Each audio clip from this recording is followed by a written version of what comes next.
ಸೆಳೆಯಿತು ದೂರ ತೀರಕ್ಕೆ ನಿನ್ನನು. ಯಾವ ಬೃಂದಾವನವು ಸೆಳೆಯಿತು ನಿನ್ನ ಮಣ್ಣಿನ ಕಣ್ಣನು.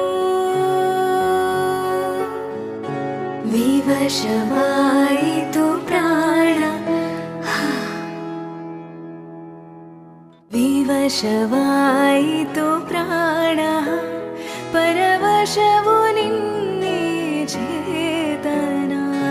ವಿವಶವಾಯಿತು ಪ್ರಾಣ, ಪರವಶವು ನಿನ್ನೆ ಚೇತನ. ಇರುವುದು